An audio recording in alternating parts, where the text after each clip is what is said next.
Good Saturday morning, July 9th, 2022, and we welcome you into the Pierce Sports Center in San Bernardino, California for the NVA pregame show. 4 more matches on tap today as we venture on through the final weekend of the 2022 regular season in the National Volleyball Association. I'm Ira Thor, joined alongside Nick England, Matt Prosser, and Noah Chast. 4 matches on tab plus a bonus, the All-Star Game 2022, to talk about this morning, plus our predictions. We had some movement yesterday, and there's no longer a tie for first place. We moved. Not for now. Oh, you want to avoid that subject, I see. Yeah, little tender still. You're still in striking distance. You know, there's a chance. There's still a chance. Speaking of chances, we start with the LA Blaze and the Texas Tyrants, 2 teams going in completely opposite directions. This is a National Central Division matchup. Tyrants 8-1 on the year. They've won 4 in a row. Their only loss of the year to the New Jersey Freedom, who, after their win yesterday, appear like they're going to be the first team in NVA history to go run the table through the entire regular season. They will take on an LA Blaze team who started the year hot, but they have since lost 4 in a row. They are 3-5. A loss by the Blaze today, Matt, will not eliminate them, but certainly is going to put their heels to the fire. Yeah, certainly LA Blaze really up against it. I mean, it's now or never for them, right? If they want to advance to the quarterfinals, they need to win this match coming up. However, the Tyrants playing with a little bit of a thin roster. No Jake Langlois. We saw a lot of action to Gianluca Grasso yesterday. So the Blaze are in a great opportunity where they could win this match. They really have to come together and play as a team for the betterment of their whole entire goal in order to move on. Yeah, this is going to be one where the LA Blaze are going to be playing with everything on the line. They're a fun team to watch, but do they have enough against the Tyrant squad that even yesterday showed that they can win, be victorious, be successful without a full roster and with some guys, including Gianluca Grasso, clearly not playing at 100%. We'll see how that matchup goes today. So because of the All-Star Game today, we have a shorter turnaround time than typical this season. Instead of the 3-hour windows, we will have 2.5-hour blocks. So our second match today, barring the first one going 5 sets, will begin at 11:30 a.m. A very meaningful match in the American Central Division as the Colorado Kraken, after starting the year 2-2, they have lost 4 in a row. They are 2-6 on the season. Yesterday, the Utah Stingers, in a victory over the Dallas Tornadoes, won the Conference Division Championship in the American Central. They're 5-4 on the year. Noah, for a Colorado Kraken team that started the year with such great hopes because of some just fire out of the gate, they've looked like a different team of late. They still are going to probably push Utah to the test, but are they going to have enough today against a Utah team that's clearly not playing for anything? I mean, that's a great question, and the Kraken has definitely started to sputter, but they're a team I can tell you, whether they're expansion or not, they feel they belong in the playoffs, and that's the way they're going to play. And the Stingers, they secured their spot, so they're not really fighting for as much, maybe just a little bit of seeding advantage. But I think yesterday was, in my opinion, one of the most well-rounded performances we've seen from the Stingers. So if that team comes out to play, I don't know if the Kraken has enough consistency to battle with them. But in terms of energy and fire and effort, I know that Kraken team is going to give the Stingers everything they have, and I think it's going to be one of our top matches today. Certainly has an incredible amount of meaning. Colorado cannot be eliminated based on the numbers that we looked at before the matches today if they lose, but clearly if they lose, their road to the playoffs is going to hit a mountain. And with 1 match to go, they will play the Tornadoes on Sunday. So our 2 p.m. matchup certainly doesn't have a ton of meaning, but one team certainly playing for pride, and that is the Seattle Sasquatch. They were eliminated after event number 4, but they come in at 1-7. They've lost their last 2. Taking on a OC Sunner squad, very much already clinching a playoff spot, 6-3 on the year, but they lost yesterday to New Jersey in a 5-set battle. That ended a 5-match winning streak for them. So they still look pretty darn good in defeat. You're saying that they're out, but statistically, there's a chance. They can run the table today, a 3-0 sweep over the Stunners, a 3-0 sweep over Freedom tomorrow. Seattle Sasquatch, a clear pavement to event number 6. Unfortunately, I wouldn't be holding my breath. Looking at their roster for the weekend, no Peter Silva from what I can tell, and he's been such an anchor in this squad all season long. And even in loss yesterday, the OC Stunners they're looking like they're getting ready for that postseason run. And that's where they really play their best volleyball. I think this is just a mountain too tall to be climbed by the Seattle Sasquatch. And then our 4:30 matchup is in the American Coastal. We have our 2 Central matches in the morning, and then our 2 Coastal matches in the afternoon. 4:30 p.m. This is the top match of the day, and I would not have anybody disagree with this one, I would say. Southern Exposure, 3-5 on the year. They are still battling for a playoff spot despite the fact that they've struggled all season. They were a semifinalist last year, and they have found themselves in a must-win scenario. They take on a Las Vegas Ramblers squad that is playing like a potential champion. They have won 5 in a row. I think this one is a 5-setter if we ever can chalk one up, Matt. Well, yeah, I mean, serious playoff implications on the line for Southern Exposure, and I think that's going to be a huge motivating factor for them, especially against the Ramblers, who last night got pushed to 4 sets by the Matadors. So I'd expect to see Southern Exposure come out of the gates with a lot of emotion, a lot of fire, playing for a lot of pride. And for the Ramblers, again, trying to find that sort of postseason form to get them set up for that championship run. Yeah, the Ramblers are a team to me that even if nothing technically is on the line, always seem to play as if there is something on the line. And that's what I expect to see from them today. Southern Exposure, listen, they are a team that has been right there so many times this year. Is today the day they find an answer? A win over the Ramblers would pretty much solidify their playoff hopes and open some eyes that, hey, this team that nearly made it to the finals a year ago isn't done just yet. Final match of the day is the inaugural NVA All-Star Game, 7 p.m. Pacific time tip-off. Nick, you were heavily involved in the setup for this and how teams were picking. In fact, you technically were eligible to play in the game. Technically, yeah. Surprised he didn't write himself in there. It said All-Star starter Nick England. I couldn't handle the claims of corruption. I mean, there'd be a lot. You're involved in the management. You could have, slid your name in there. I've seen the right forms. Yeah. But you were involved, obviously, with getting this game to reality. Tell us about what it went into it and how players have been selected. So basically, the goal was, as the league grows, we think that every team, as best as possible, should be represented. We wanted the fans involved, and we wanted to do it right. So what that meant was giving every coach on every team, all 12 squads had the ability to cast a ballot at the end of event number 4. So they had seen 8 full matches, as long as players had participated in at least 2 events, so half of the matches played. That's what the minimum requirement was for eligibility. There was a database then compiled that made those players eligible, and votes were cast.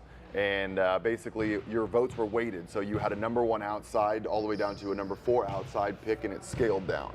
What that did was created, our full roster that was released initially, and it created a bank of players that fans could then vote on throughout the week. And we had amazing participation on social media to pick those last couple spots. So there was 2 outsides and 2 middles added to the teams.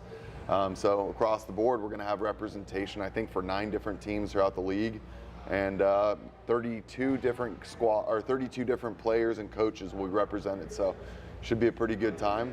A quick couple notes: there were a couple players that won't be able to attend due to not being here this weekend. So alternates were selected based on being the next guy up from the votes that may not have immediately qualified them, and so, it should be a good time to see all these guys going at it. And I think the goal is to get pretty much everyone on the court, but the coaches know that they're playing to win. This isn't just kind of a for fun match. I mean, obviously we want to showcase all of the talent, but at the end of the day, they're trying to win. This is the first one, a little bit on the line. So certainly some bragging rights for sure.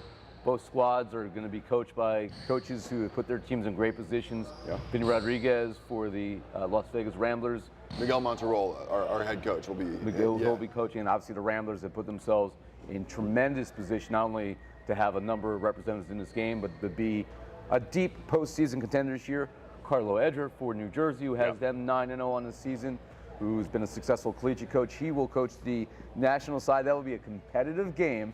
We're even going to do a prediction for that one, although I think we're not going to count that in the standings. That'll just be for fun here. Right. And we all know what they're really playing for. They want to have the post All-Star match, Man of the Match MVP interview with me. So everyone's trying to be the best player of the All-Stars. That's what everyone's fighting for.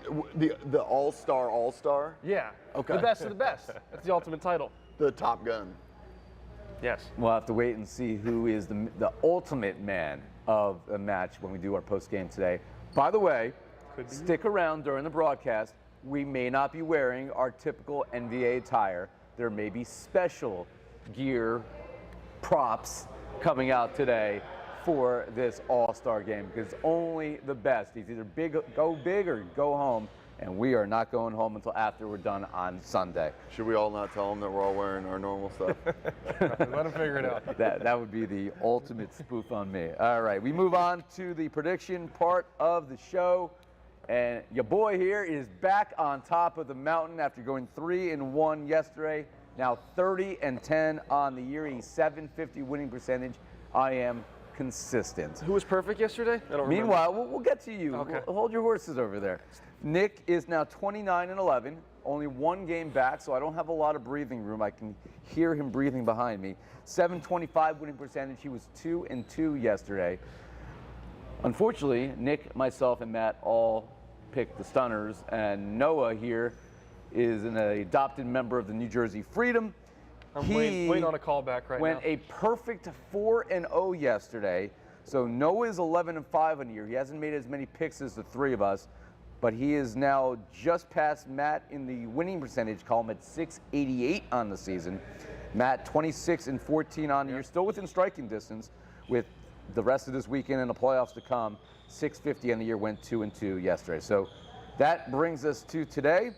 We start with the 9 o'clock match. I guess that means I go first. Blaze, Tyrants, and for me, I put my pick in the Blaze column the last time out against the Matadors, and pardon the pun, got burned big time. I am not going to be fooled twice. Tyrants are going to win this one in 3. Yeah, I'm taking Tyrants as well. Plain and simple. I mean, to expand a little bit, Blaze has ridden the emotional roller coaster too much. And Tyrants might start slow, set 1, but once you get to sets 2, 3, and 4, if we get to that, I don't see it happening. Yep, got to take the Tyrants as well. Oh, I thought the way you sighed that you were going to pick the Blaze against your better instinct. I'm going with the Tyrants as well. I think it'll be closer than we're thinking. It might go a long 4, maybe even 5, but I think it's Tyrants. You know, we don't need a 5-setter to start today because that would throw off the schedule for the rest of the day. That means our All-Star game may not start until midnight Pacific time. We got to schedule. Yeah, we got to schedule. We got to schedule. We got to stay. I mean, we'll talk to the officiating. We showed up at 7:15. Well, some of us showed up at 7:15 this morning. So it's going to be a long day. 11:30 a.m. meaningful matchup. Colorado Kraken against the Utah Stingers. Nick, you got some ground to make up. Yeah, I do, and unfortunately, I don't think that today is the day that the ground gets made up. Alvaro Hidalgo not being here for the Colorado Kraken today is a big missing piece there. And while I think that they brought their depth, they brought everything. You know, they're not going to have a slim bench today. I think, unfortunately, we saw a Utah Stingers that is a scary return to form, and I think that's going to be too much. So Utah Stingers gets this one. Yeah, I think Kraken emotionally will put up a good fight, and this may again go, a long 4 sets. But I think Stingers are just too experienced and just too well-rounded. They'll get the victory. I want to pick the Kraken. It seems fun, and it seems not likely, but possible. But that Stingers team I saw, that was the best I've seen them all season, and it's hard to pick against them if they play that same way today. So I'm sticking with Utah Stingers. Show how one player can make a difference. Had Alvaro Hidalgo been here this weekend, and it's an interesting story why he's not here, but had he been here this weekend, I would have taken Colorado today. But without him, they don't have enough firepower left over to make up for it. And I'm so upset that he's not here because even with him, I just don't agree with it. And I wish after that missed pick yesterday that he was here, just so because that's how I make up my ground. Without Hidalgo, I don't think that the Kraken have much of a tune that they can sing today. And I am also going to take the Utah Stingers. That takes us to our 2 p.m. matchup. We'll move on to our 4:30 match. I'm kidding. We will do the Stunners and the Sasquatch here. We start with the coach of the Stunners. I know you're taking Seattle. That's incorrect, Ira. I'll be taking my side, the Stunners for the win on that one. Just because I'm sitting next to Coach Prosser, I'm going to go with the Stunners. Because I am sitting within 6 feet of Coach Prosser, I'm also going to take the Stunners. Because I've watched most of the season, I'm going to take the Stunners. That is the best answer of all. That was bold. That, because I've watched the entire season, I am not picking up against the OC Stunners, the defending champions. Will roll there most likely in 3 sets, in my opinion. Again, having somebody like a Silva here today, that might have made it a little bit more interesting than we would give it credit for. Sam Cole's back too, from what I understand, and so, but I don't think I saw Austin Schumacher on the lineup either. But you know, I really am dying to see that Sasquatch when they get Schumacher, Sam Cole, and Peter Silva all on the court. I think that's a team that we can be excited about and looking forward. And there's some good pieces there. Damien Higashi will be playing libero again this event. So there's a lot of pieces, and I'm very hopeful for where they're heading. You need to all be there together playing. Well, that's the problem. They haven't all been there together all year. And without that, they have not been an exciting squad to keep an eye on. Right. When they're all there, you know, maybe they could be a Colorado-type squad, an expansion team that gives you that juice that you want to see. They just haven't shown it yet this year, you know, and for year 2 in 2023, you know, they certainly have a lot of improvement, which is normal for an expansion team. That's part of the road. That absolutely is part of this journey for them, and I just don't think it starts today. I agree. 4:30 is our final matchup today. Wow. We could go in so many different directions in this one. Southern Exposure, Las Vegas Ramblers. They're not here to hear us pick Southern Exposure this time. What do you got, Noah? Yeah, I know, and I picked against them last time as they were watching, and they proved me wrong. And there's another team I want to pick them, and there's more on the line for them. But similar to me, the Ramblers and Tyrants, I mean, in similar facets of, they may not have all their guys, but I think they're just too talented and too deep and play too hard to let games like this late in the season, slip out from under them. I think the Ramblers just have more talent and experience than that Southern Exposure team. And while Exposure might want it more and need it more, I think Ramblers pull it out. This is one that I actually struggle with because, you know, I woke up this morning, actually, this is the first match I thought of, and I was thinking about taking Southern Exposure. I really was. Do it. You bummed me to, don't you? Do it. I can't get myself to do that. Yeah, you can't wear the hat if you don't pick them. Come on. Well, I'll turn it sideways. That'll negate my pick here. I think this is going 5. I think this may actually even go into extra points in 5 because there's that much on the line. Las Vegas right now, to me, I don't see anybody beating them. And that includes potentially New Jersey. If they have a full roster this year, I'm picking the Ramblers. Yeah, I mean, there's the one thing that we didn't talk about. The last time these two teams played, I got a little bit of this firsthand view. It was a reverse sweep for the Ramblers during event 1. We were down 2-0, came back, won 3 straight to win 5 sets. But I think since then, the Rambler roster we're looking at here is not the same almost across the board, where when you look at the Southern Exposure roster, it is the same roster that was competing then.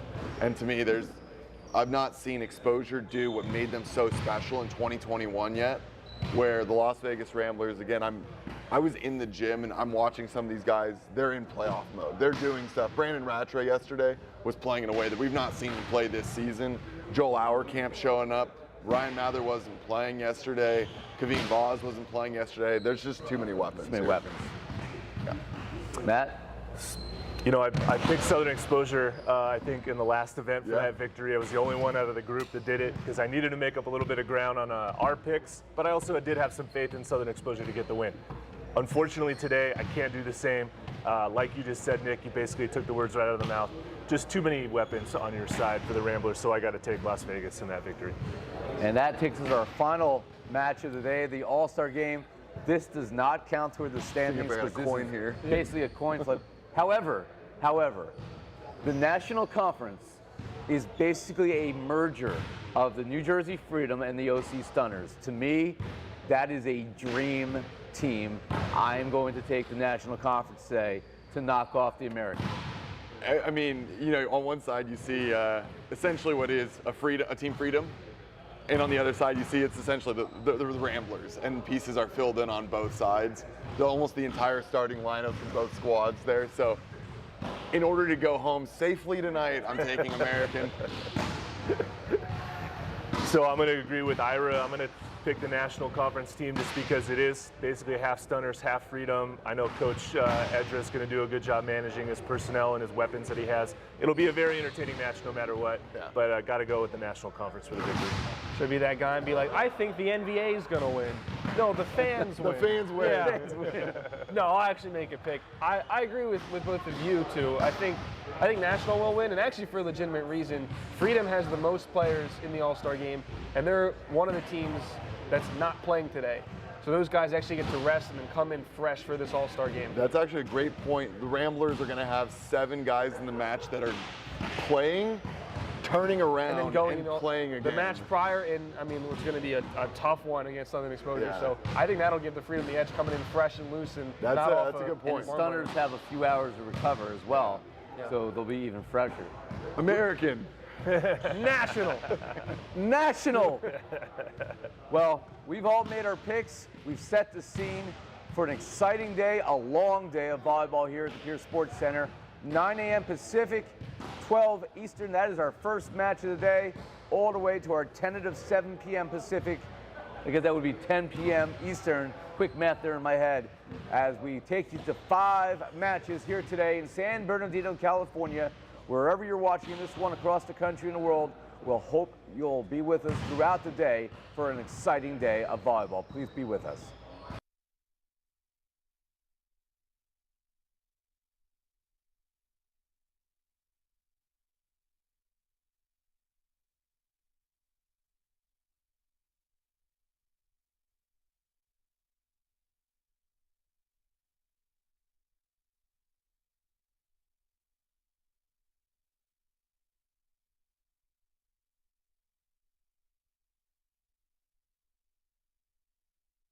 And welcome back courtside. It's the start of day number 2 at event number 5 here. I'm Nick England. This is Matt Prosser. Noah Chass will be on the sideline with us. Matt, this is going to be a great one to start off the day. LA Blaze, Texas Tyrants. What are you expecting to see from both these teams? Yeah, really great start to the day, Nick, for sure. So Tyrants played yesterday. LA Blaze did not. Tyrants are a little thin on their roster. LA Blaze looks fully stacked. So, this is going to be a tight one for sure. I do expect the Tyrants to kind of traditionally do what they do is they're slow starters, right? Yep. They typically lose set number 1 and then get going in sets 2, 3, and 4. Don't really know why exactly that is, whether it's the time change, the travel, they played it, all the excuses, but it's just sort of their MO a little bit, right? However, for the Blaze, they're not always the fastest starters either, so it could be a very sort of drawn out, early feel each other out type of thing and see who wants to score the most points and then win that first set to 25. Right? Yeah, it really is. I tend to equate Tyrants to kind of like an engine. You got to get them primed up and then slowly get it rolling. Where on the side of the LA Blaze, man, their name feels like it could not be more accurate. Right. At times they are just roaring there, doing everything right, and at times it feels like their bucket of water's got dropped on the team and they're just smoldering ashes. So they're going to have Travis O'Gorman back. They haven't had him for the last 2 events, so that'll be a great addition on the side. Yeah. We're, of course, going to see All-Stars Charles Belvin and Damani Lenore, so you'll be able to see them now in the 9 o'clock match, as well as tonight at the 7 o'clock All-Star match. If you're not familiar with that, tonight's going to be the inaugural first ever NVA All-Star match. American Conference versus National Conference, 7 p.m. So we're going to have that live here on YouTube, which means that we have a slight adjustment on our schedule all day long. That's going to be 2.5-hour time slots as opposed to our standard 3-hour because we've got 5 matches to play today. So a little icing on the cake at the end of it all. Excited to see how that one unfolds. Well, that'll be a very entertaining All-Star match for sure, the first one ever for the NVA. And so the teams are stacked. We talked about who's going to win with that match earlier today in the pregame show that you guys just finished watching. So that should be a lot of fun. But, back to this one, I'm very curious to see how LA Blaze comes out of the gates, right? Will we see Belvin start? Can they pass the ball well enough to activate Damani Lenore through the middle? Actively one of the most dynamic and explosive middle blockers in all of the NBA is Damani Lenore. And so that's a huge key to them possibly pulling off the upset here. So it should be a very exciting match all the way around. I totally agree, but before we get into it, I think we got a nice little sideline interview all queued up. So we're going to throw it over to Noah on the sideline. Noah, take it away. Thank you, Nick, and good morning, and welcome to Event 5, Day 2, here with the LA Blaze coach David Naparro. And you guys are bringing back some players that weren't at previous events. Tell me who's on your roster today that's going to make a difference. Okay, good morning. Good morning at all fans, the volleyball in USA and Puerto Rico. Today, at the setter, Luis Carlos Ruiz, he come here in the first event and come back in the first event. And so he was here in the first event, and that was when your team was maybe playing a little better earlier in the season. What impact can his setting have on your hitters? Yeah, he is a natural setter and play couple years in the professional Puerto Rico Professional League, you know, and the guys play better and good with his setter, you know. Definitely. And you guys are in the playoffs technically, but this is a big game. How important is this match against the Tyrants? Yeah, today, two matches of the week is very important. So, me talk to the team, point by point, play by play. So start today with energy, serve it good, no with the last game, you know. So the guys focus on important the game, you know, today. Definitely better energy and more consistent serving. Thank you very much, Coach. Wish you and your LA Blaze the you. best Good of day. luck. Good day. Nick and Matt, let's get things going here for the first match of the day on day 2. Well, you know, I think one of the interesting ones here that we don't get to talk about too much is going to be the middle matchup. So Ryan Mounty, an obvious quick shout out. It is his birthday today. Can't forget that. Yep, can't forget that. You know, item number 1. But Austin Lovett suffered an ankle injury on Thursday night during their warm-up, so he was not here yesterday, which meant Anthony Robinson was playing middle. So a little bit of an interesting thing. He played pretty well, but now you look on the side of the LA Blaze, Damani Lenore and Steven Roeder. Neither of them naturally in middle either. So this is kind of a battle of good volleyball players stepping in and making it work. The interesting thing about that dynamic, Nick, is that Damani Lenore gets a lot of set opportunities, right? Roeder does not typically get a lot of attack opportunities for the Blaze, regardless of the pass. It's just sort of the dynamic that they play, and so you know, we won't see a lot of sets through the middle for the Tyrants unless it's to Ryan Mounty. Yeah. But you know, one interesting facet of this match for sure. So we'll have to keep an eye on that one, but when we're looking, you know, just across the board, I'm definitely looking also at the right side. We've seen Daniel Jacobs as well as Tim Johnson kind of alternating who's getting that start. And we've seen, again, the same parity on the side of the Blaze, whether that's going to be Charles Belvin or if it's Joseph Cuevas. They, you know, they've both just kind of whatever's riding that high. Again, I know we all kind of sound like homers maybe because of our support for Charles Belvin, regardless of how well Joseph Cuevas has played the last 2 events. I just see what Belvin brings for energy for this team, and when that is something that is generally lacking for them, he's just kind of that spark plug, which I think kind of why we all really enjoy him in that lineup. Yeah. He just gets everyone going. Well, he's absolutely exciting to watch. An extremely dynamic and electrifying player. Right side attacker, left-handed, jumps really well, absolutely hammers the ball on attack. However, he can be a little bit of a wild card himself. He can make some really dynamic, amazing plays, and then he can make some, unfortunately, some very questionable errors, right? You phrase that really politely. I'm trying to be Switzerland here.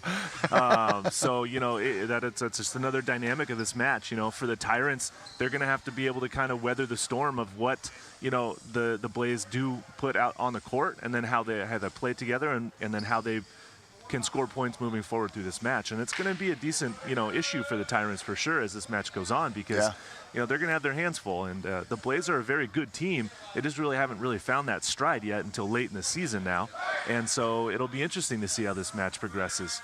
Yeah, one of the other things keeping an eye on here is that we're going to see from event number 1 for the LA Blaze a return for a setter that we haven't seen throughout the year. It's been kind of a revolving door in that position.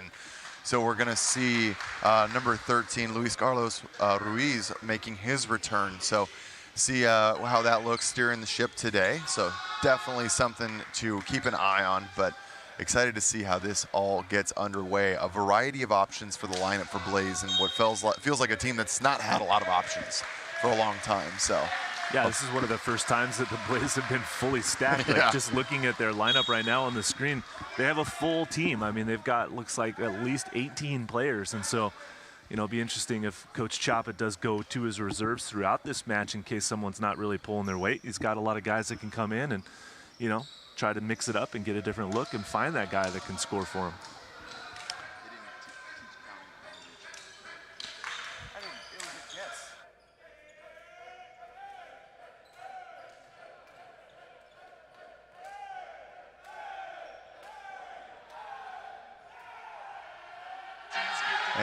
And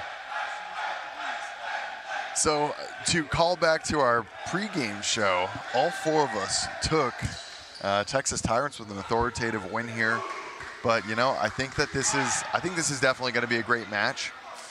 I know what was driving my prediction was the instability or kind of lack of consistency that we see from that LA Blaze squad. And what we see when looking across the nets, there's a little bit of some interesting stuff going on here on the side of LA Blaze. So in the middle, no surprises, Damani Lenore, Steven Roeder. On the outside, we're going to see that's Wilson Aponte, number 5, as well as Rafa Cruz, and then Joseph Cuevas on the right side. No surprises. They're either seeing Ricardo Massanet in the libero jersey, now on the side of the Texas Tyrants. No major surprises here, except for Gianluca Grasso was taking a rest here, which means Isaiah Afaji will be outside, and I would assume Anthony Robinson, and that's going to put Daniel Jacobs in the middle. Yep, that looks to be the case. So both of their right sides between Tim Johnson and Daniel Jacobs on the court.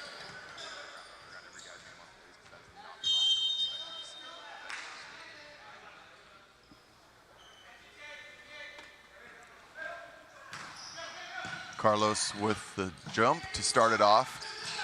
Afaji, easy reset, and right back into the middle. Daniel Jacobs gets a chance, but taken away by Roeder. So very interesting, Daniel Jacobs playing middle for the Tyrants, as yesterday he played opposite. Unfortunately, his first attempt is a little bit too tight, and Roeder gets that block point. Yeah, you talked about, you know, maybe not using him as much offensively, and I totally agree. It is interesting to see how well he blocks, though. So we'll see if there's any more of that. That's going to be a back row violation. Tim Johnson stepping on that 3-meter line.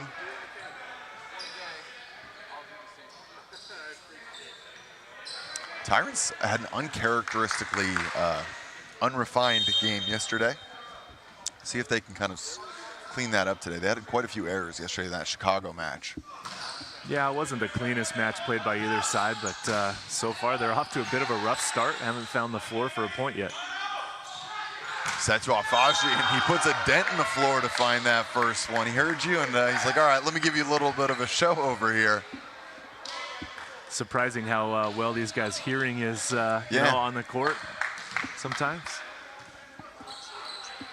Got to say, this is not the roster we expected to see from Blaze.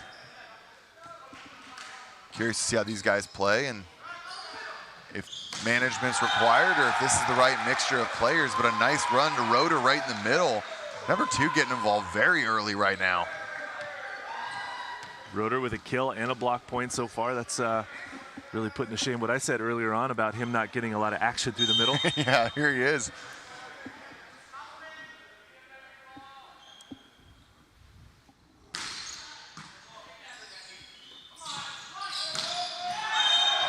Tim Johnson doing the most Tim Johnson thing ever, going very over the top of that block, and just, that's the swing I want to see more from him. I think he's been a little inconsistent this season, but man, when he just swings deep and just almost like an 80% swing and just that nice controlled deep, that's where he's so successful. And he played a lot in the beginning of the season, and then he's kind of faded through the middle part, so it's nice to see him. There's a huge block by Tim Johnson right on cue.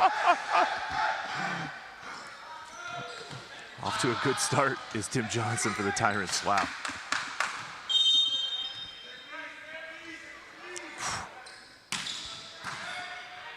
Cruz battling with that one. And Cuevas does not get his feet to that ball. Left very inside.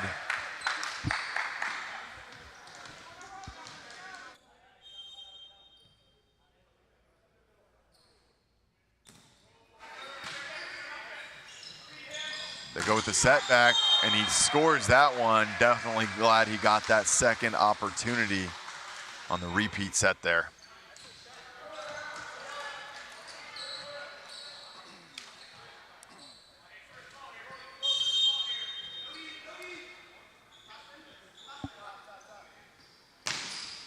Roeder gets a hold of that one.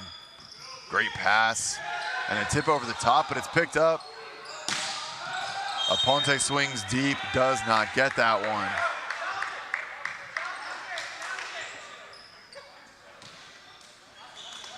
A little bit of on-the-court banter about looking for a challenge. However, Coach Chaparro for Blaze has actually been remarkably good on his challenges. He's very proud of that fact. And there's Lenore, no surprises there.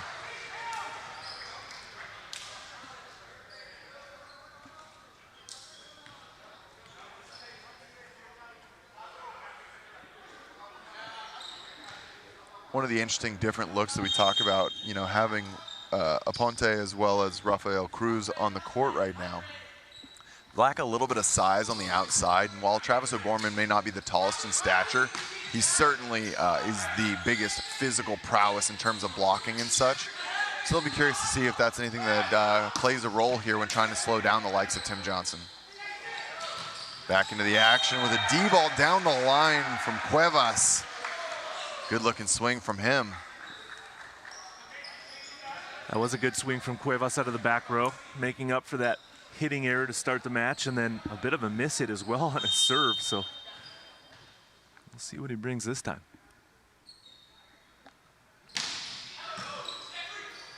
Good pass from Malero. Big dig there by Cruz. Cuevas again. Tight set, trap set, and there's a use by Tim Johnson. Just too much there for Aponte to handle.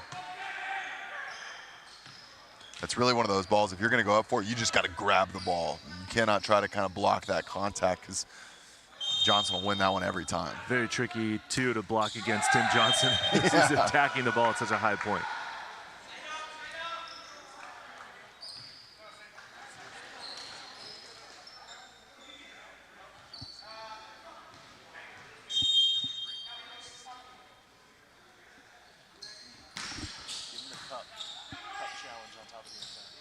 Bit of a mislocation on that set. We saw this one yesterday. You know, we have a unique position where we are courtside here, Matt, that we really get to see a lot of the spacing on the net. Gabo Quinones, I was seeing, was kind of missing the location, finding that outside cross-court set. See if he can clean that one up today. Wasting no time getting the birthday boy involved, though. Ryan Mounty with a nice cut back to zone one. Yeah, if I'm the Tyrants, I want to go to Mounty as much as possible in this match and really utilize him through the middle. He does a great job of, sometimes he's not one of those guys that necessarily unloads on the ball the same way Damani Lenore does, but he does a great job of seeing the court and just scoring accordingly. Right there, he pulls the middle, though, and gives Isaiah Afaji free reign on the outside.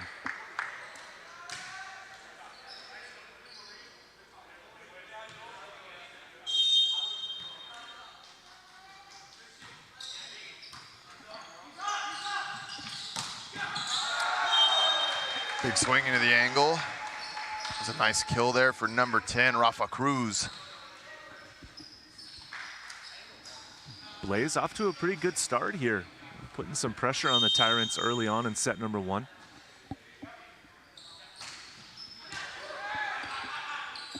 Quick back set, thrown into the corner, but Damani reads it like a book. Now a back row attack for Aponte. Gonna be a tight ball, one-handed set. Gabo on the ground tries to save that one, but Tim Johnson sends it long.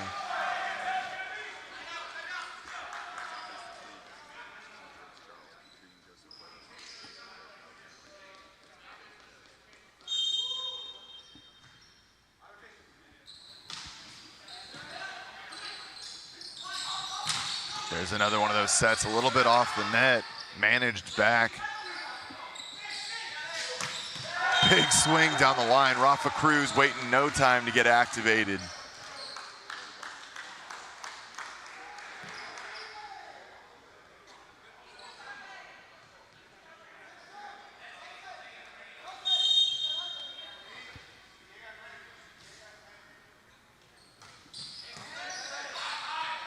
Ryan Mounty taking the first ball. And Afaji gets the touch there. Nice side out for the Tyrants. I think Afaji's a little bit of an X factor as well for the Tyrants, the backup setter that has to play outside hitter for the Tyrants this weekend. Had a nice match yesterday, good offensive production, And so far, he's off to a pretty good start here in this match as well. He is unfortunately not playing the off blocker defense there. That's opening up a nice kill in the middle for Roeder. It's so interesting. We kind of drew the analogy yesterday. He's all like Ian Cap, where they were. So Cap was a setter in college. Afaji was an outside in college who's transferred to outside, and he was the backup setter for this team last year. But it's like having an entire another set of hands. The moment you're out of system, both Cap and Afaji just step in and just perfect sets going to your outside. And definitely always helpful. Yeah.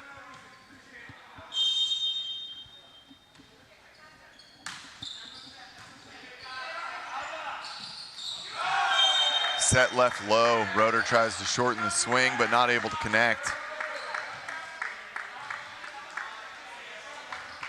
That connection just not really firing yet. Setter was way off the net, tried to throw it into Roeder, who's not a true middle, so we'll see if that gets tightened up throughout this match as well. Cruz the high swing, gets the recycle, well covered by Blaze. To Cuevas, tips, gets the use, a nice wipe off the block by 15.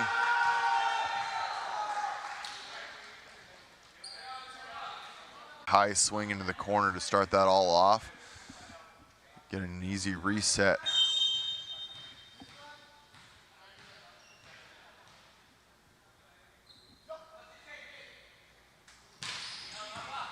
Cruz targets Afaji.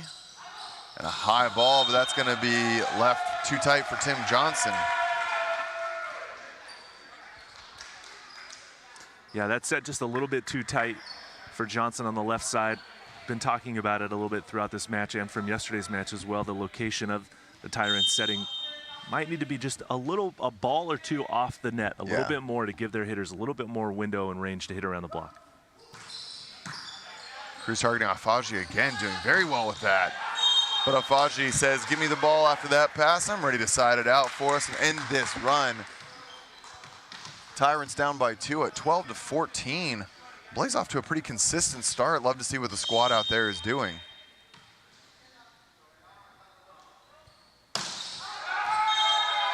Afaji serves that one long. But one thing we always talk about, Matt, like I said, the engine gets primed, so it's sometimes it's almost you just wait and see what happens in set number 2. Yeah, it's always a sign of the Tyrants, you know, start slow a little bit, get that oil warmed up. But the Blaze right now playing well from every position on the court.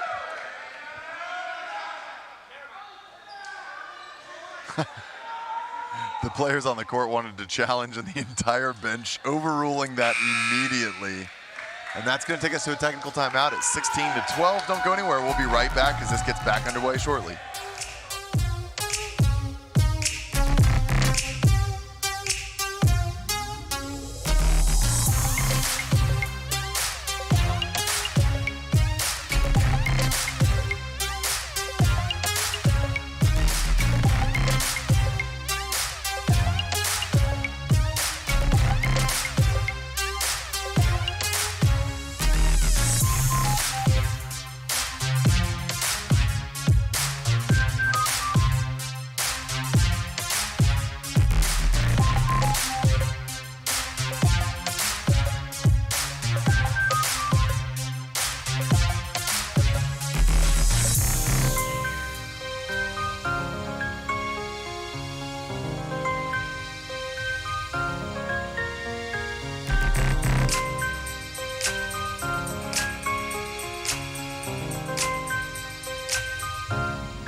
That was interesting. So once the whistle's blown, I had to just see that all unfold. But once the whistle's blown, you have 8 seconds to serve.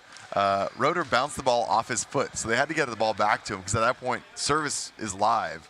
So they get it back to him, and they were all urging him to speed up. Almost just hit an ace off of that. Missed the court by a couple of inches. There's Lenore getting involved. Afaji gets a touch, but not enough to bring it up.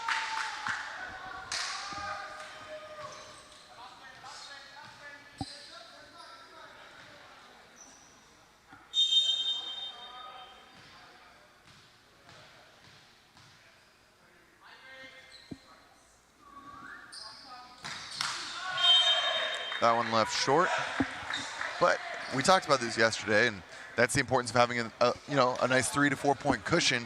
You're able to go after it. Your jump servers can go be aggressive. And right, 100%, Nick. I couldn't agree more. You build that little advantage, and that gives your servers a little bit more of a green light to go after it from the inline. Short float from Johnson. Usually starts with a jump serve. Didn't want to here to try and build some momentum. But Robinson all over that. The crafty outside who can kind of do it all. We saw him playing middle yesterday now, wasting no time getting back into the serve-receive line, passing some balls, and just using the blocker right there to his advantage.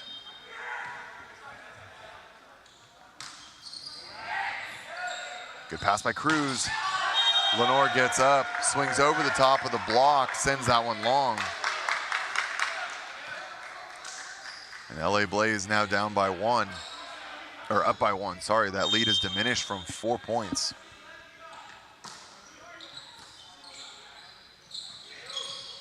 D-ball, block touch. Robinson swings into the angle, but dug. Back row attack for Afaji, and he's dug. Tracked down by Aponte into the stands. Massanet sends it over, another opportunity, and Ryan Mounty gets it done. No surprise there. I think everyone in the gym knew that where that set was going. And Love to see Ryan Mounty get activated through the middle. Sorry, Nick, didn't mean to cut you off, but really nice. When the pass is there, Mounty is up early and then cuts it back away from the Blaze block to score that point. Tight pass, dump. Oh, you'd like to see that one coming a little bit more. The right arm barely even went up. That was just that was a very well disguised setter dump that time from Aponte.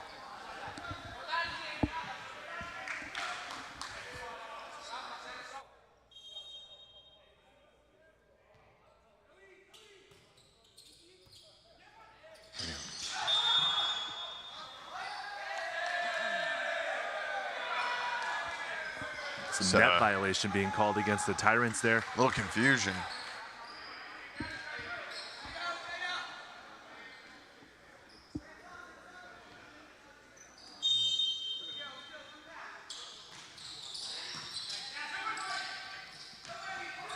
A little bit outside. Wow, Robinson bailing out the Tyrants with that one.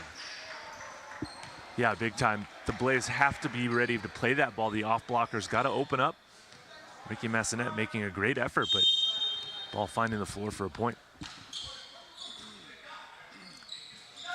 Quick set out, and that's exactly what Cruz wanted, but the Tyrants block slows it down, and Afaji takes his turn. Taking advantage of the smaller blocker on the outside there.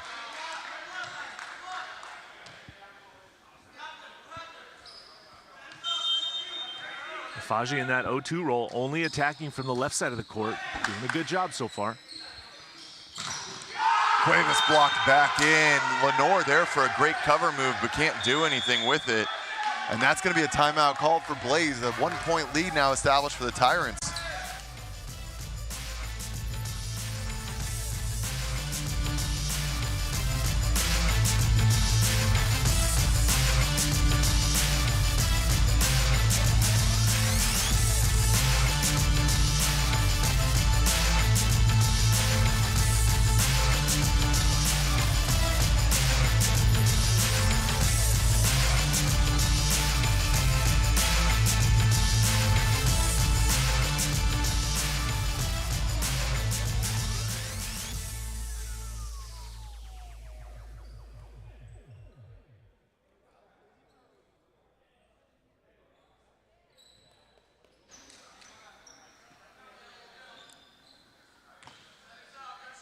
Well, considering that the outsides for this Tyrant squad are usually Gianluca Grasso and Jake Langlois, Afaji and Robinson doing a pretty solid job here as we see Robinson getting a very, very effective serve. Too tight of a pass means a net violation. And we're going to see a 6-2 substitution with Michael Bastida and Charles Belvin coming in. I like this substitution coming from the Blaze, utilizing now a back row setter and 3 attackers through the front row.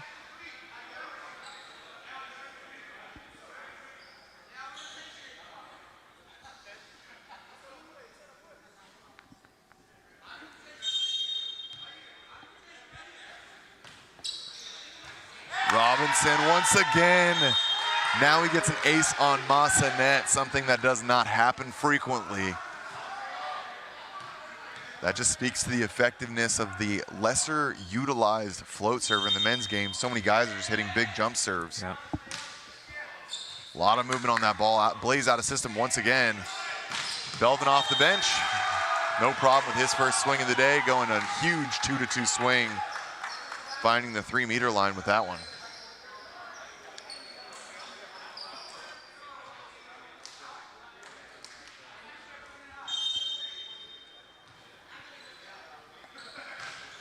Lenore, untimely miss, setting that one out the back of the court. 23-20, Texas Tyrants surging late. Yeah, that's an unfortunate service error that can't happen at this point of the set. Not when you're trying to fight back into it. Tight pass from Roeder. Belvin blocked back into him. That one hits him, and that's going to be 24-20 set point. Matt, this has been a 12-4 point run for the Texas Tyrants. And just like that, a timeout called by the LA Blaze. We'll be right back here after this timeout. Don't go anywhere.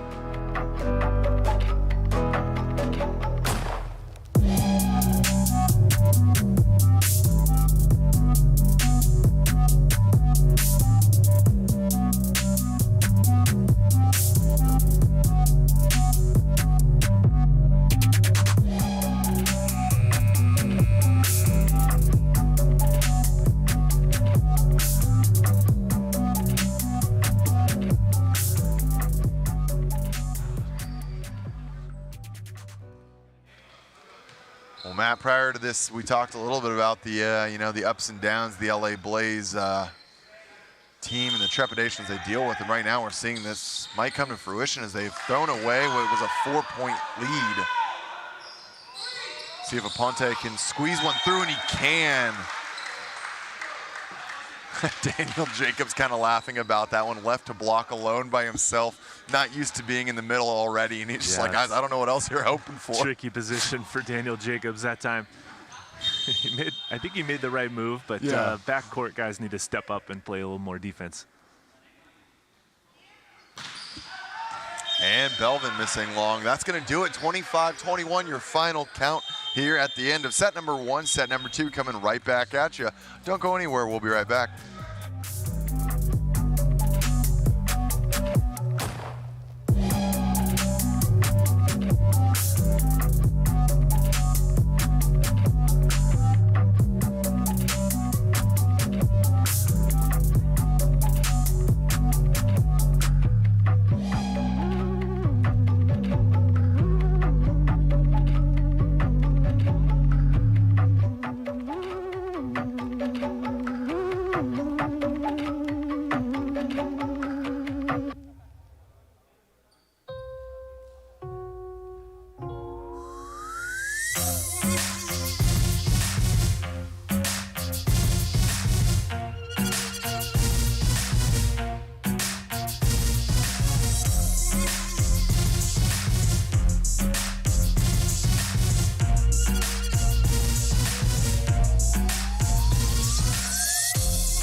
All right, and we're getting back into the action here. During the, we always listen into what conversations are being had on the timeline, or during the timeout, or the split between sets. That one was pretty funny, hearing Jose Malero on the Tyrants bench saying, "Guys, we won the first set, finally!" It's just bit of a uncharted territory for the Tyrants this late in the season. They don't very often win the first set of the match, as we said multiple times so far this morning.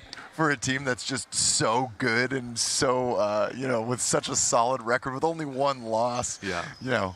And again, when they're at full power in the first half of the season, that wasn't something that was really as much of an issue. Right. But as they've had just some missing pieces and some injuries here in the second half, and they're kind of making do, and they're doing a great job with it, it's definitely been a lot more the case, because I think we weren't sure why. I think it has kind of a lot to do when you look at the personnel. It's almost like every match, they've got a couple pieces that are not exactly where they might expect to be. So everyone's figuring out, how do you want to run the offense? Who's taking what? And those little pieces. We do know that the Tyrants train very hard right, at their home gym in Texas. So I would be not surprised to know that they have been in these situations in their practice gym for preparation of these matches, right, for exactly these times. So it's not as if these players for the first time ever together are in these positions that we see today, but it's something that they definitely have worked on in the gym leading up to the event. Well, it pays off for them here. We look across at Blaze. Blaze looks like they're going to go ahead and start the exact same way they started set number one. This is the team that was able to get a 16-12 lead. A nice 4-point buffer. Unfortunately, it's the same team that also lost that same buffer. So curious to see how they started off here. A good pass is a nice start. Cuevas able to use that, and that one's going to go wide, picking up his 4th kill.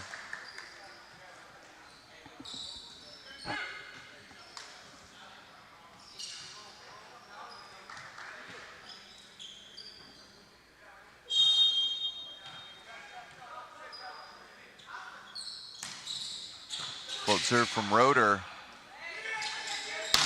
Afaji blocked back into his head. Lenore and Cuevas getting it done there.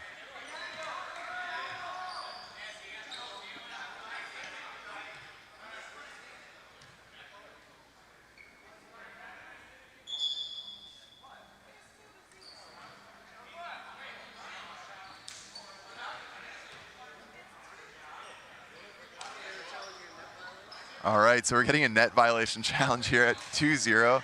So this one's really funny to watch how this unfolded. Afaji and Gabo Quinones seem like they have kind of decided on this challenge all by themselves. And so early on, it's rare. And so I think that Gianluca Grasso, who's now coaching today, was kind of looking down and not really expecting it. But Afaji and Gabo Quinones kind of proceeded on their own with certainty. So, well, let's talk about the block itself, right?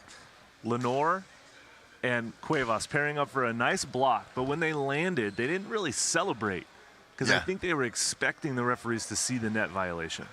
Oh, interesting. So the net was moving after the block, and the ball was nowhere near the net because these guys blocked the ball at such a high point, right? So based on the way that they celebrated the point, not conducive to them actually not touching the net. We'll see here on the instant replay, though. Looks like there is a net. It's tough to see from this angle, but I'm just looking strictly at the net, not moving, and it starts to move there, it looks like, on the way up.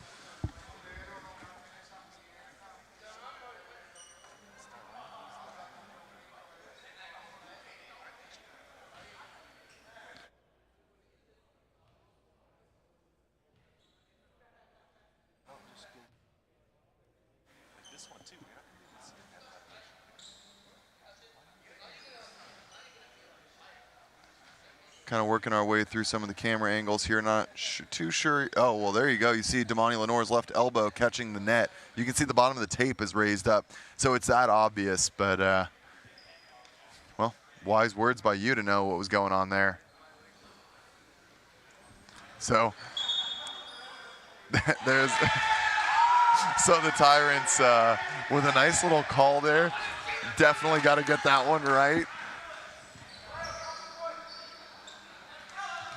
Get it right, know that it's right, but also not lose the challenge. So Cynthia Bugsley asking, like, it's 1-1. It's too early in the match to use a challenge. Well, you got it right, so you get to keep the challenge. But otherwise, I agree with her completely. Yeah. You know, that's one you got to be sure about. Oh, Daniel Jacobs, one-on-one, the non-middle, doing very middle-like things. Shuts down Damani Lenore. How's the biggest block of the match so far? Wow. Daniel Jacobs, the undersized non-middle blocker, getting a huge stuff on Lenore. And that's going to be a back row violation from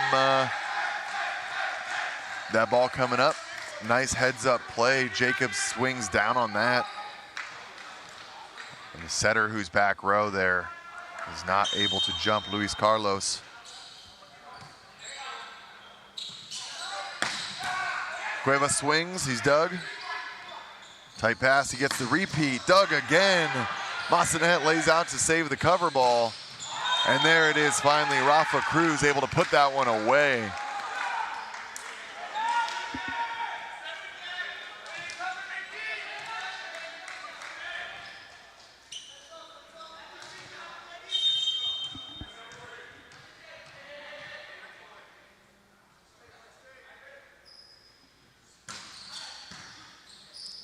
Good pass by Malero. Jacobs tries to tip that one, but easy read.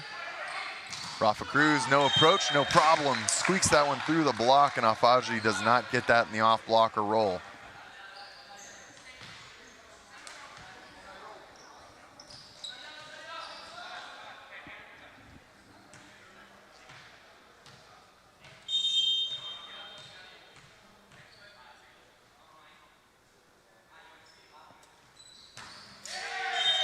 Cuevas drops that one short. Able to get 1 point in his serving run prior to missing. And the Tyrants up by 1 with Gabo Quinones to serve now.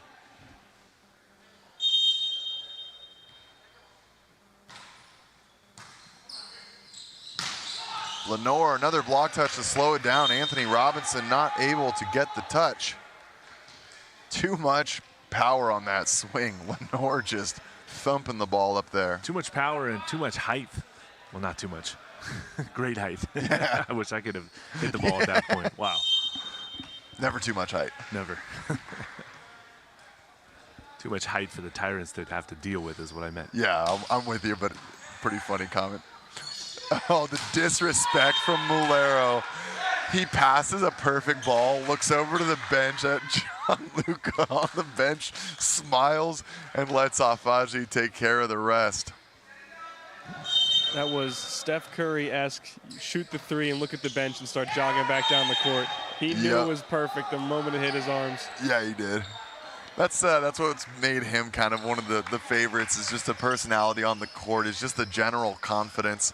He's a little bit less flashy this season than he was last year on the Matadors, but that's always been a Mulero special. Was that a one-handed pass? It was two? Okay. It's right through the down ref, so I only saw one arm extending. I thought for a second after we're talking about the flash, he just comes out with a little one-handed stab for a perfect pass. Now 6-5. Great ball from Rafa Cruz. Cuevas, there's a vertical swing you want to see from the right side.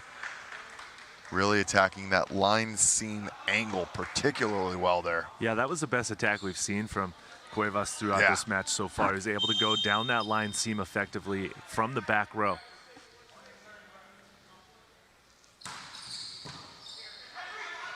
Good serve. Robinson is the only option, but the only one that's needed attacking the double block. Roeder and Cuevas swings out of bounds.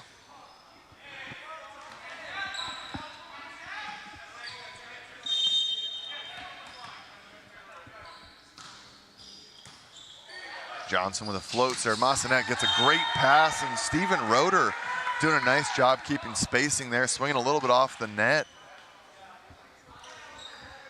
And that is a good sign to see Blaze activating their middles a little bit more here in set number 2 than they did in the first set. Well, there was a little bit of chaos. Dump coming over, picked up by Aponte. Cuevas gets the set, gets blocked back, covers himself. Rafa Cruz now gets a swing and gets the kill. Wow, lucky break for the Blaze after Roeder hit the overpass into the bottom of the net, but his teammates were able to cover him and send it over on the third contact. Yeah, credit to his teammates for sure to continue to play, not stopping before the whistle. Robinson again, but nice dig by Cruz. Massanet keeps it alive. Tapped back in. And now Mountie swinging, covered by Malero, and he sets Robinson. Tight ball, that one lands on the top of the antenna. Great hustle from the LA Blaze, rewarded there.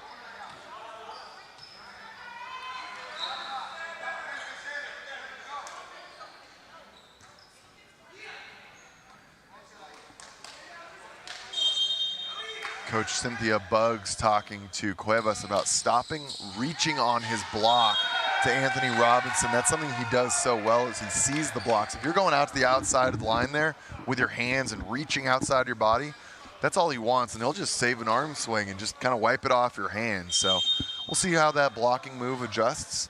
But another great point off of an ace there for LA Blaze. Johnson dug, Mountie takes the overpass. Inside set, and there's that exact same wipe that we're talking about, just pushing it right through.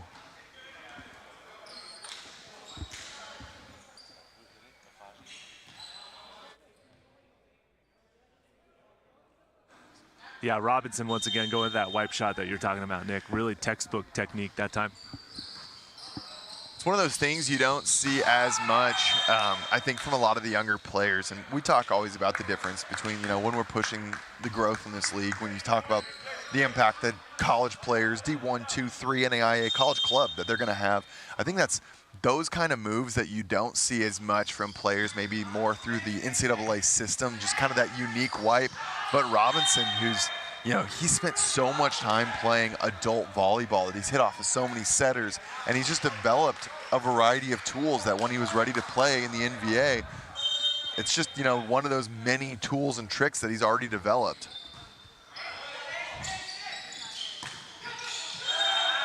Yeah, and it's one of those things you can't really train. You can talk about it, but it's only very situational, right?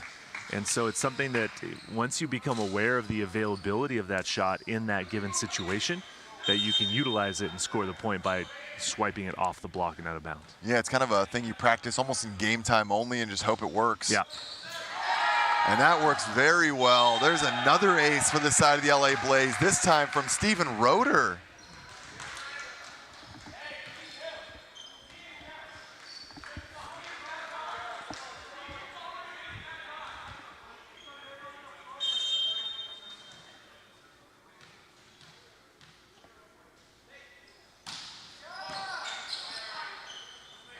One option there, Faji, and now he's wiping off the block. So you can see why that was being discussed of not reaching after these guys, but their court vision is just so good on the outside.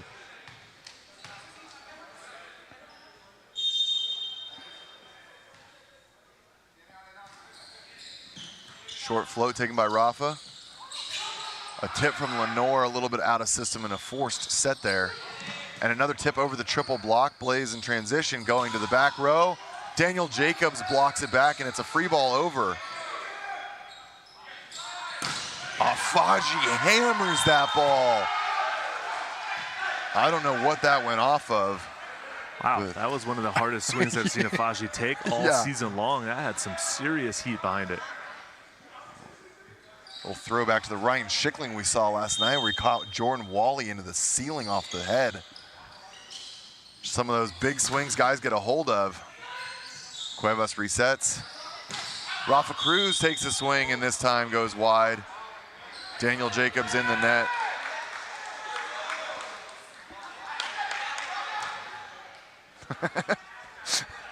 Daniel Jacobs assuring everyone he touched it, he touched the net, something I don't know, but He didn't want any of the Tyrants kind of getting distracted in the moment.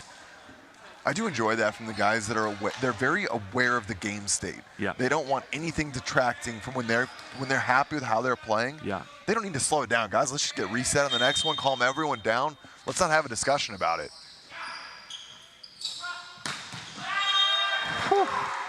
Afaji's a man on fire right now. That was a big swing, too. Yeah, a huge swing down the line after he passed a perfect pass.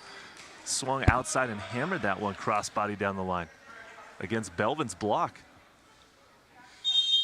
Yeah, we didn't mention it. There's the double sub there with Bastida coming in with Belvin. Rafa Cruz manages beautifully. That set almost 9 feet off the net, but able to work with his feet.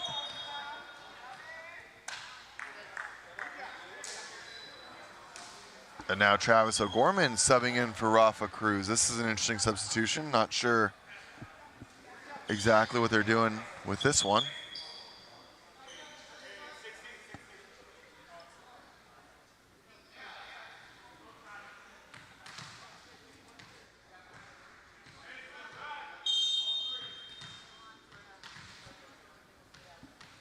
Travis O'Gorman definitely capable of getting some aces, but he's set and a half cold here, so. Good pass from Malero, roll shot over the top, picked up by Bastida. Massanet to Belvin. That swing misses wide from Johnson. Charles Belvin was navigating some traffic to get back around there after that tip. Running a bit of a marathon, but got a good approach there all the same. Well-formed block funnels the swing out of bounds.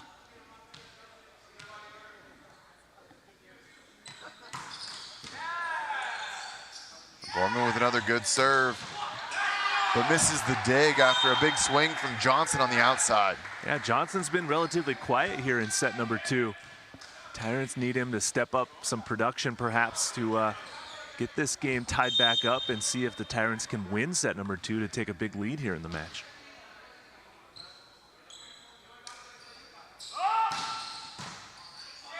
Massanet takes that one, puts it high, and it has to be roll shot over. Tyrants get an opportunity here, and they take advantage of it. Robinson using the outside of Belvin, and right now it feels like no matter what right side's on the blocking move for the Blaze, they're just getting eaten alive by the outsides of Tyrants. Yeah, you keep seeing their hands come diving into the angle, looking for that big, massive block, and it just exposes their forearms to get tooled out of bounds. Middle set to Lenore, and there it is. Puts that one inside the 3-meter line over a double block. And that's going to be 16-15 technical timeout in favor of Blaze. Don't go anywhere. We're going to be right back here.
LA Blaze, last time we were at a technical timeout, they were up 16-12 before losing the handle on the match. Now up 16-15. So definitely have their work cut out to see if during the second half of this is kind of the part of the game where the LA Blaze tends to struggle. They look great, and then, you know, when you get to some of that adversity, they struggle. But Steven Roeder says, thanks for the overpass.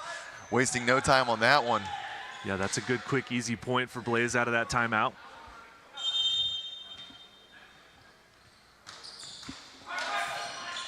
Favorable bounce off the tape, and there is a nice block from Belvin. I thought for a second that might have deflected off the antenna, but I think I just blinked at an inopportune time. We just talked about the, how the Tyrants outsides are getting the better part of him. Yeah. There it is. Belvin Tiny answers went back. straight over and got that block. A repeat set, this time not stopped. Too much heat, point for the Tyrants.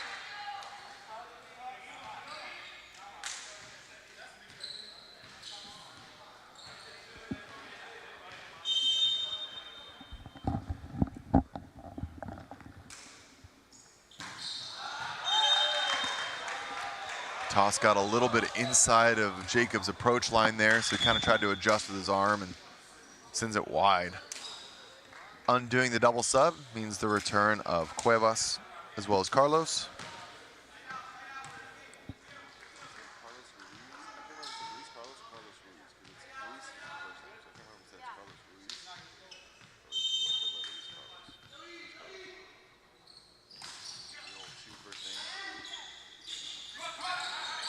There's a tip over the top. Once again, the outsides from the Tyrants. I mean, they're getting the majority of the sets right now, and it doesn't feel like they're really being stopped. No, they're not, and that was a very well-placed tip over the block and down that probably should have gotten picked up, but Blaze off blocker just missing it. O'Gorman staying in for Cruz, passing there.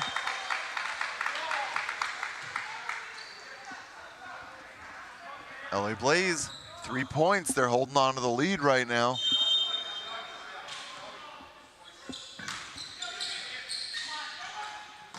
Quick set to Mounty, great dig by Massanet. O'Gorman outside to Cuevas, but Cuevas gets blocked into the court by Ryan Mounty. Anthony Robinson bailed out, left Mounty all alone. Funny little play there, but I think that the ball got blocked back off of Cuevas' hand for the touch and then out. Overpass. Point. Afaji all over that one.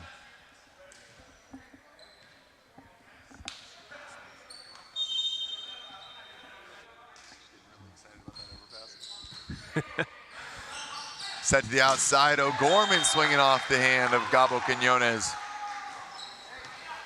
This is the point of the game where the Tyrants tend to storm back, and they're making an effort here off that overpass and a couple of points, but a nice attack that time from O'Gorman on his first chance through the front row now.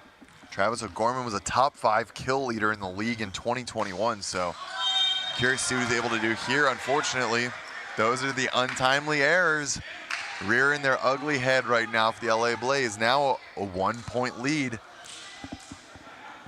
20-21.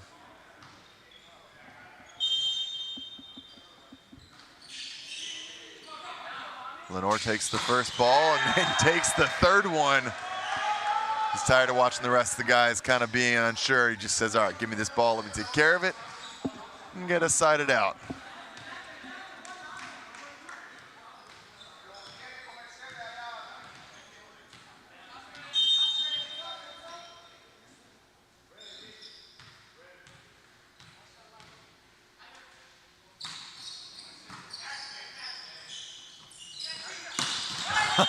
Faji just absolutely taking advantage of the mismatch on the block sides there.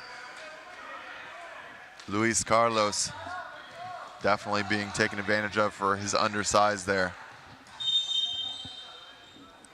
Blaze still in a good spot if they can continue siding out. But an overpass giving Blaze a bit of trouble. O'Gorman looks for a hand wipe, misses the block altogether, and we're all tied up 22-22.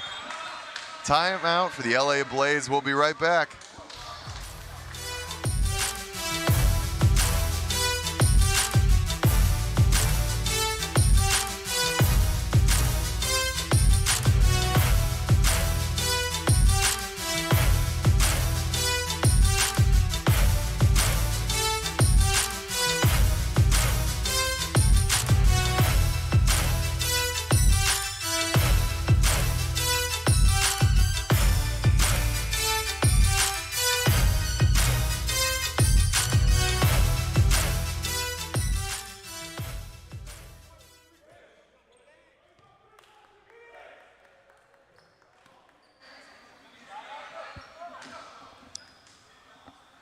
Well, Matt, we are finding ourselves in a bit of a precarious situation here, 22 all.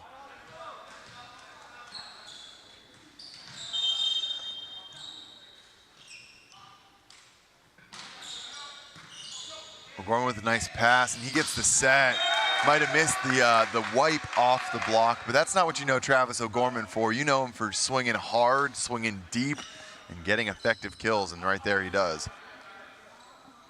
Yeah, and that was a good repeat as well. O'Gorman getting a little compromised on that first set, not really wanting it where it was and not able to score the point, but then to come back after that timeout.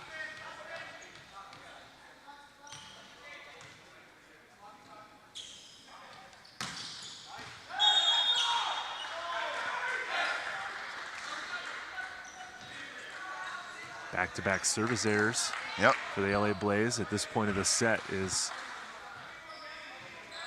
not what they want. Afaji has a little conversation if he wants to float or jump, but he decides that it's more important to make sure there's an opportunity to see the point out. It's the float serve, but LA Blaze now ready to capitalize. O'Gorman misses that one, swings wide, the set low. One of the highest flyers in the league. You gotta hang them high. And now second timeout taken as we have set point for the Tyrants, looking to steal set number 2 back as well. Don't go anywhere. Grab a quick drink, we'll be right back.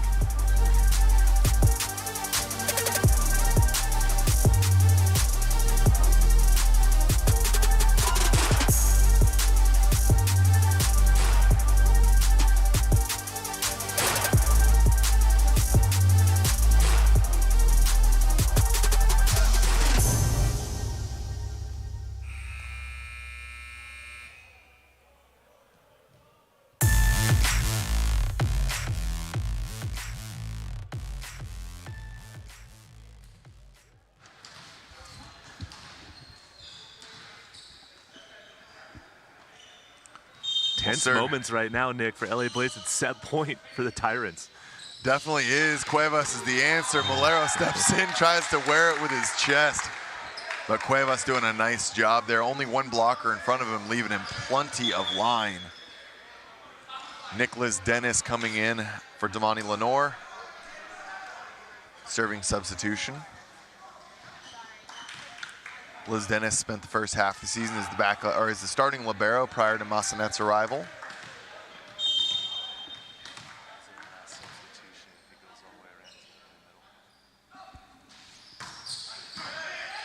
Big jump serve, passed well. Johnson tools the block. Very apt note. Matt, what are you seeing in terms of substitutions there? Well, with that service substitution, that was the sixth and final substitution that the Blaze have. So if Liz Dennis now has to go through the front row, he'll have to play middle as they have no more substitutions left to replace him with Lenore. Wow, there's some, hopefully not short-sighted, but we'll see. A missed serve right there does everything to start pushing that towards. We'll see what happens as this one unfolds. But with O'Gorman coming in earlier in the match, or in the set, and then getting taken out, also, that uses up all of their subs.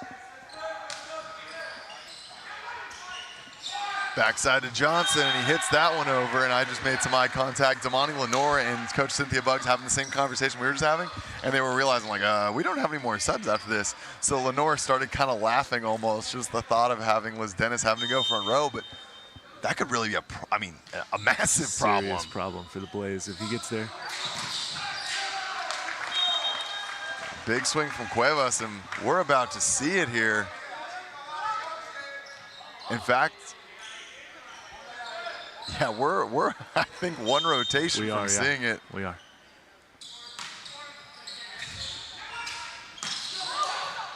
Good pickup by Liz Dennis. Outside to O'Gorman, and that one's called in. But Tyrants wasting no time. Every guy on the court, every guy off the court wanting the challenge.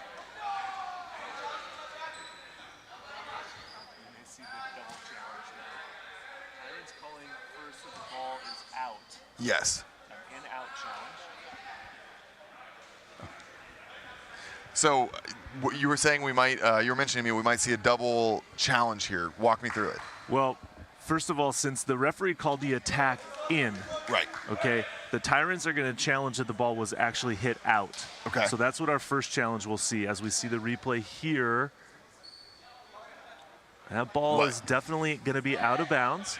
However, I believe that the Blaze will then challenge a touch off the block, which we're not going to see in this replay quite yet because they haven't got to take care of the first challenge and then move on to the next one.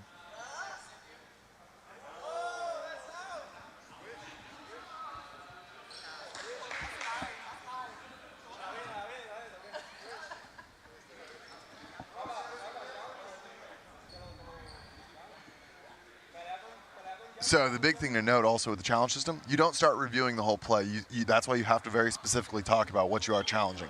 So in or out was the challenge call. So now they're not going to look at a touch to see in that. They're going to a challenge would have to be requested on the side of the LA Blaze, should they so choose to. Right.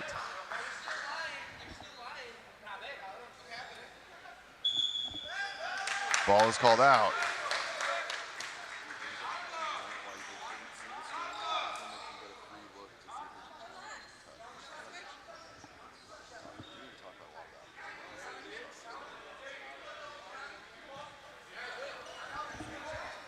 All right, point will stand.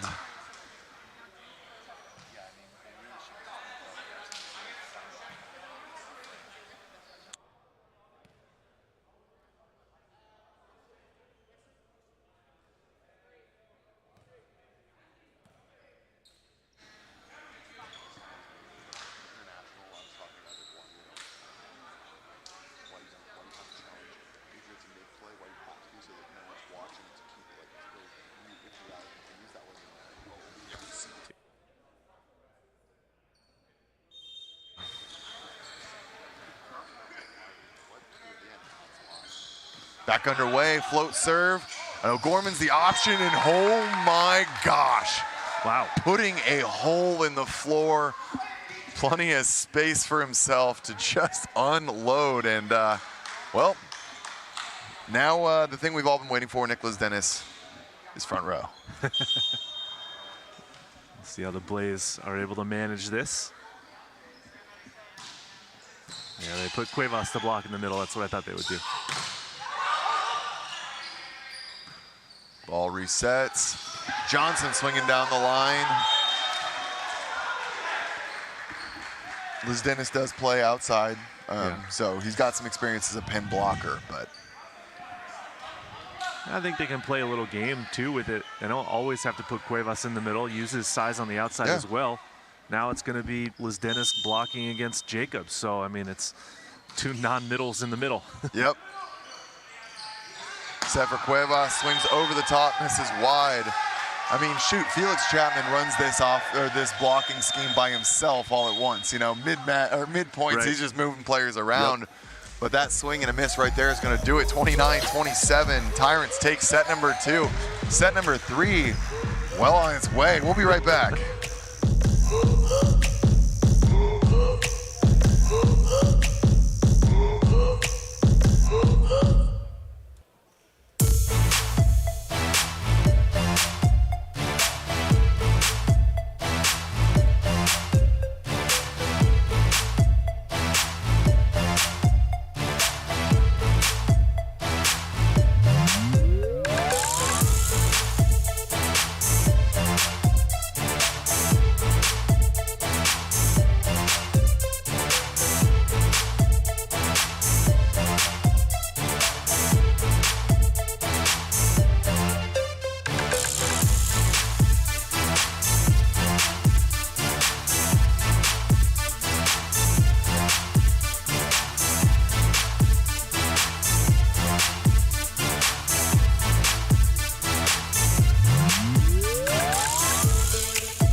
Well, down 0-2, this is the time to make adjustments, and adjustments have been made, Matt. I think we're seeing a little bit more what we expected. Charles Belvin in on the right, Rafa Cruz on the outside with Travis O'Gorman, new setter in. That's going to be Michael Bastida with Roeder, and it looks like they're putting Damani Lenore back on the court. I thought they had a good strategy using Nicholas Dennis last set. Damani Lenore is an all-star. I think he's going to be on the court for the Blaze at this point of this match. He's, obviously tongue-in-cheek for anyone just tuning in. Nicholas Dennis rotated through as a serving sub as there was not enough subs to get him back off the court. Ended up in the middle front. Ricky Massenet, of course, returning, but on the side of the Tyrants, no changes, no surprises. They're going to try to get this one done in 3. Bastida gets a free service attempt and just warming it up. No whistle blown. Very excited to get underway. Coach Grosso looks to challenge the play. Back underway. Johnson, the high flyer, getting a nice kill back into zone 1 there. Tyrants take the lead 1-0.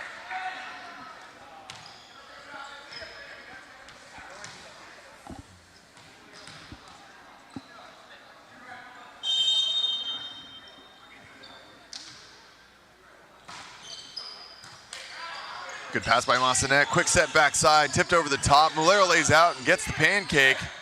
Johnson front row, dug by Massenet. Gonna give this another chance. Cruz sets it over. In system is the Tyrants. Afaji tips though. Another chance for the Blaze. Cruz swings, no one home to cover that. All the time in the world. Got a little lost in the sauce after the swing there. Nice block for Afaji.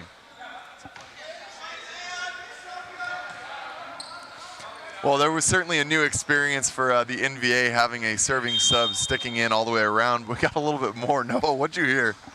Well, I was talking to Nicholas Dennis on the bench, and he was telling me he is not far into the front row. He plays outside in practice sometimes when needed to, and he actually last year in a game against the Matadors had a similar situation happen where he was subbed into the outside, and he told me he had 1 kill and 1 block and 0 errors. So he says, I can do it. It's not where I'm, preferred to be, but I can go in there. And he told me, if I see hands up there, I'm tooling that block all day. Hey, he knows his role. He's out there to pass and just make the plays. Big toss from Cruz. Just out, barely misses that line. That one was very close. For anyone just tuning in, you're watching the National Volleyball Association. This is the Texas Tyrants taking on the LA Blaze. LA Blaze sitting in at 3-5, and Texas Tyrants sitting now at 8-1, closing out a fantastic season themselves. This will be their last regular season match. Wow, Tyrants scrapping it out. Anthony Robinson able to turn that one around. Tyrants electric after that play. Off of a dig off of Malero's chest. That's a big play, and that might be a bit of a heartbreaker there for LA Blaze. You put your best attack from the left side. Malero gets the dig, and then Robinson scores the point. Big serve, or big swing blocked down.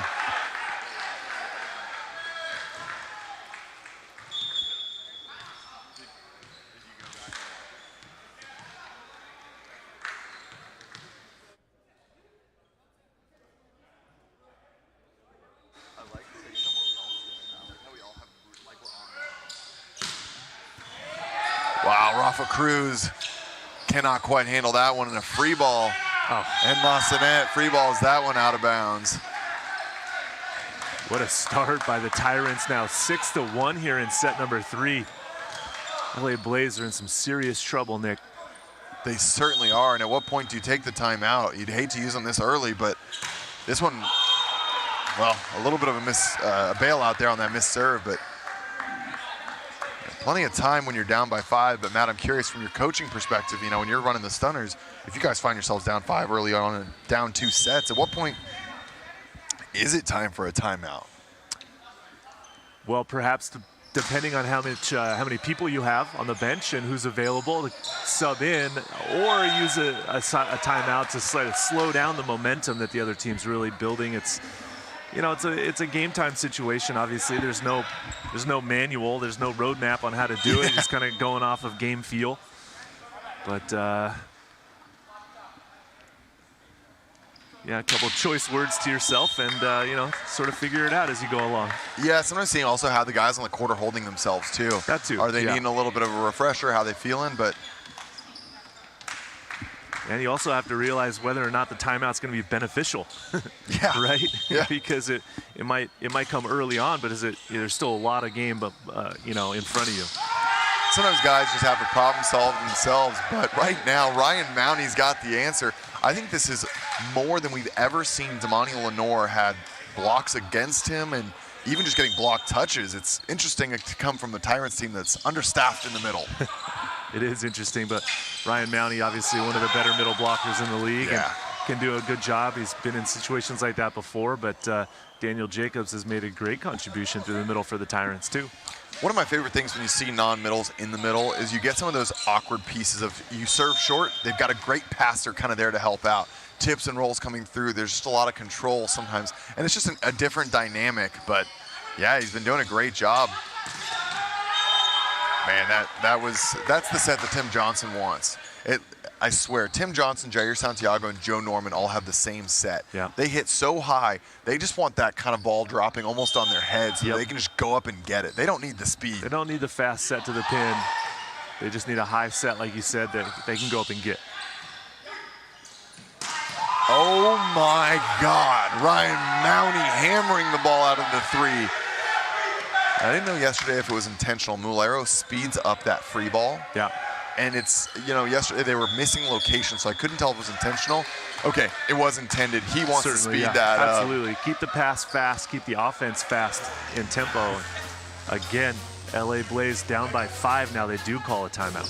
I think very clearly that Mulero is running his own tempo of passing to kind of almost initiate the set. Yeah, Gabo Quinones was laughing about it. He's like, we're running this one quick. But, this one might be running away quick at a 6-point lead. We'll be right back.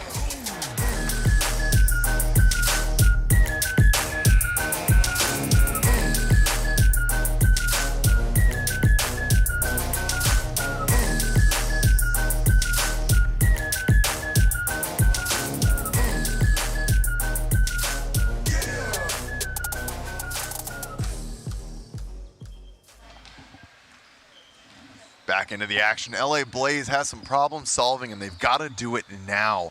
Man, they're down by 6. I mean, what are we hoping to see that's going to bring them back into this? It's hard to say right now because the Tyrants have all the momentum, and it's going to be very tricky moving forward for the LA Blaze to answer it.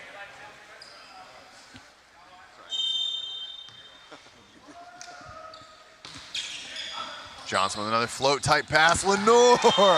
And that's the thing that his highlight reel is made of. Setter's making athletic moves. Pulled a double block there. Luis Carlos doing a nice job keeping clean on that set.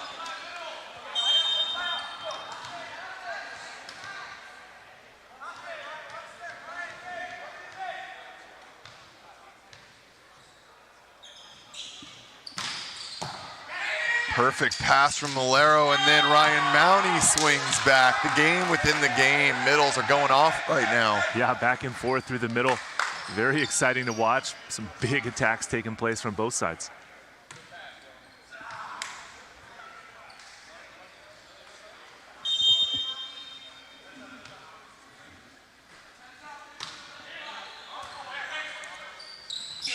And there it is once again. Everybody else get out of the way. The middles are just going to put on a clinic. Ryan Mounty, it's your turn. Let's see it again. Wow, those are some huge swings from Damani Lenore. Gosh.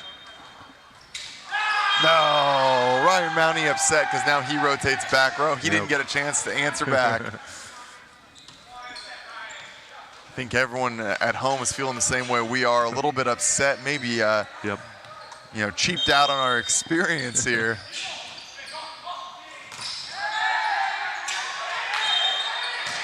a very large, oh, no net called? There was a massive net there from the Tigers that they stopped playing altogether. And then the lift ended up called. Yeah, the referees missed the net violation, and then there was a lift called instead against the Tyrants.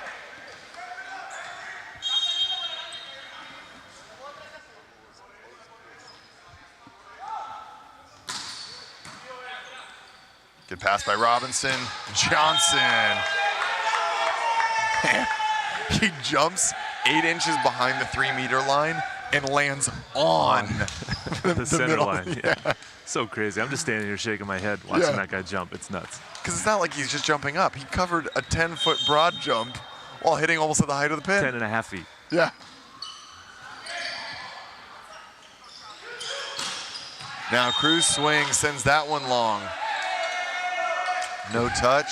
And that's going to be a hitting point. errors are what's really hurting LA Blaze more than anything right now in this match, or in this set specifically.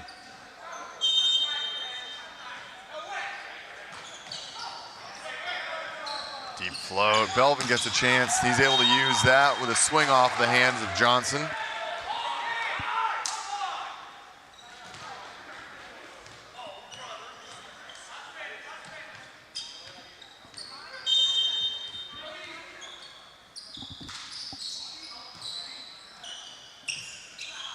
High set to Johnson, Doug. Nice hand dig there by Cruz. Oh. Vanello Gorman clamped down from Daniel Jacobs and Afaji. The dynamic duo all the way to the pin.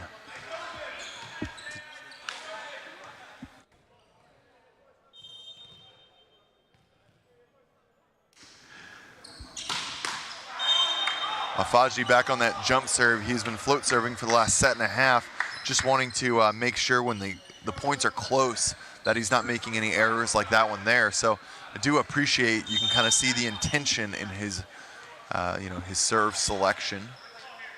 Roeder's already got an ace this match. See if he can get another one. Robinson looks for hands, doesn't find them. Good discipline blocking on the side of Blaze.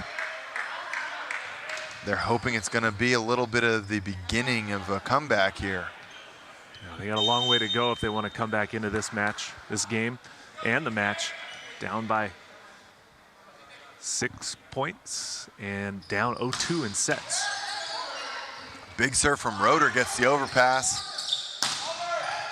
Rafa Cruz loses a hold of that pipe.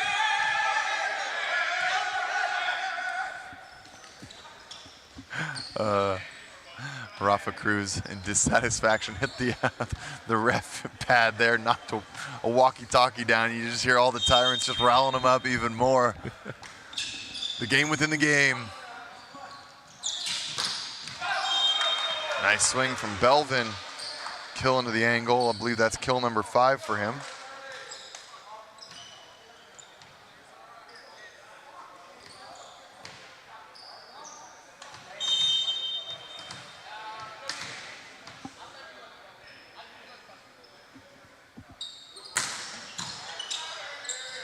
Robinson with a tight pass. He's the only option. Tips over the top, but Belvin there to pick it up.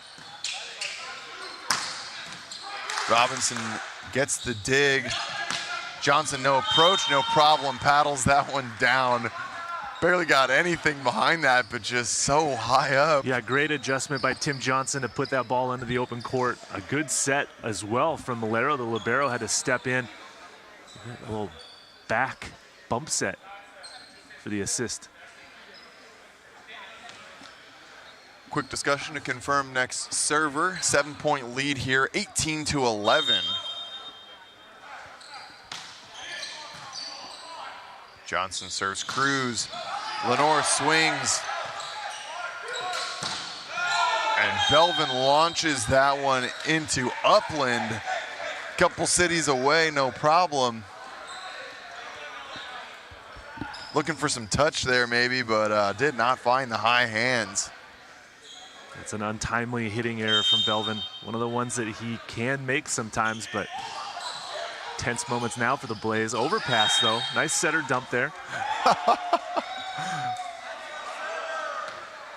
Robinson goes up to joust, but really disciplined move there from Luis Carlos, the setter for Blaze, just quickly beats him to the ball, throws it into no man's land to the Tyrants court there.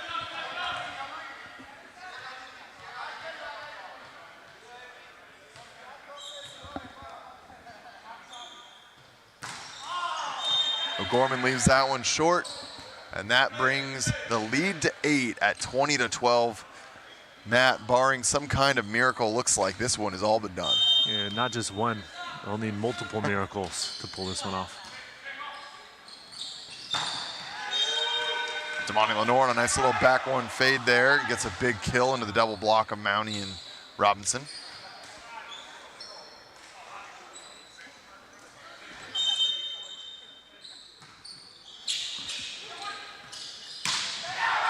Bumps that to the middle, just loses that one a little bit, sends it long.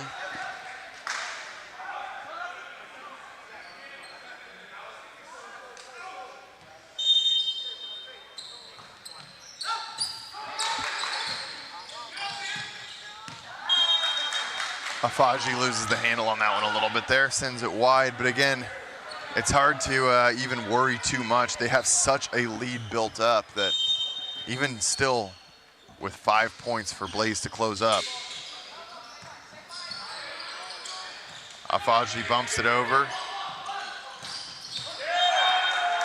A swing on 2 from Luis Carlos. And Coach Grosso is going to take a quick timeout, even with 4 points, just get his guys recentered. So we're going to take a quick break, and we'll be right back.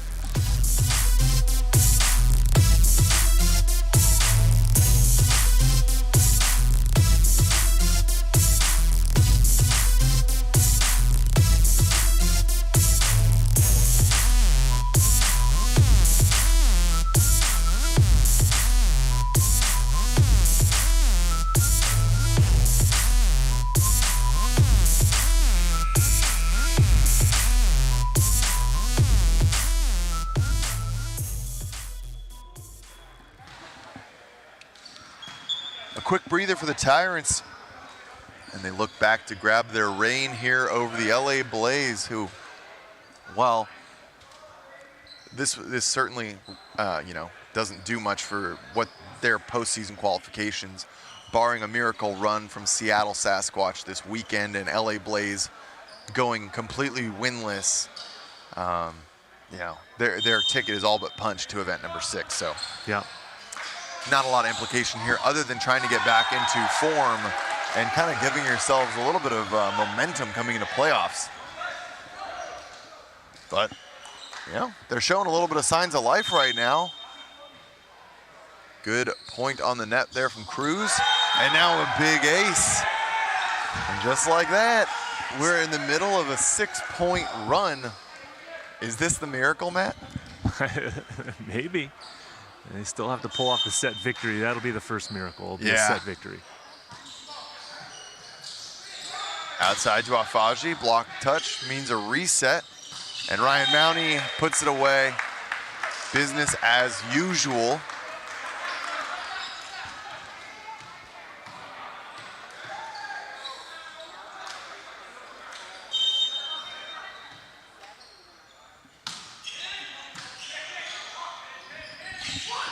Out to Cruz, flying high there, taking complete advantage of the solo block in front of him.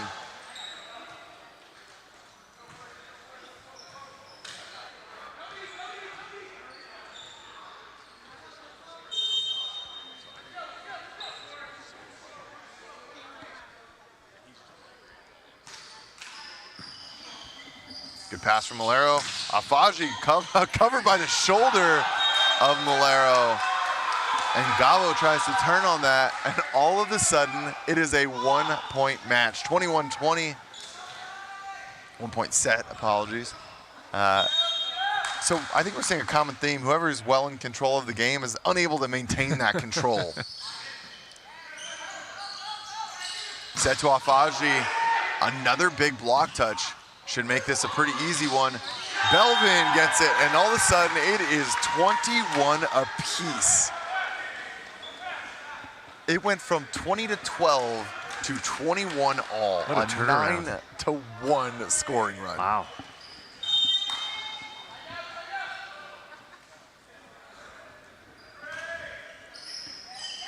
Robinson doesn't get the pass he wants.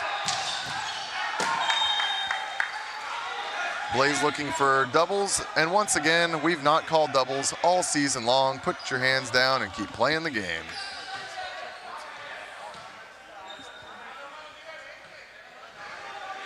Well, it's a big side out for the Tyrants to get that 1-point lead back. Can they build on it now is the real question, Nick. Nice pass by Massanet. Here's a chance. And Rafa Cruz wastes no time taking advantage.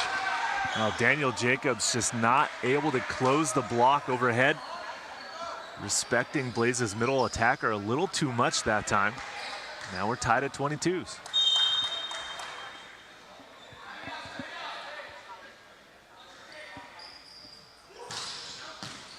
Cruz gets a hold of it. Afaji's the only option.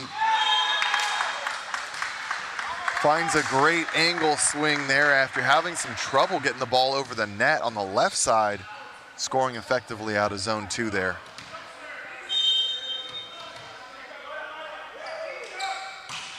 Right back to his jump serve, but another great pass from Massanet. Belvin slowed down on the block. Johnson tips, but Charles Belvin read him all day long. But O'Gorman leaves that short. Dissatisfaction across the faces of LA Blaze everywhere. 24-22, timeout called. The Cinderella story that was brewing for the LA Blaze once again looks like it might quickly be snuffed out. Quickly evaporated after that hitting air, Nick. We'll have to find out shortly. Quick break, we'll be right back.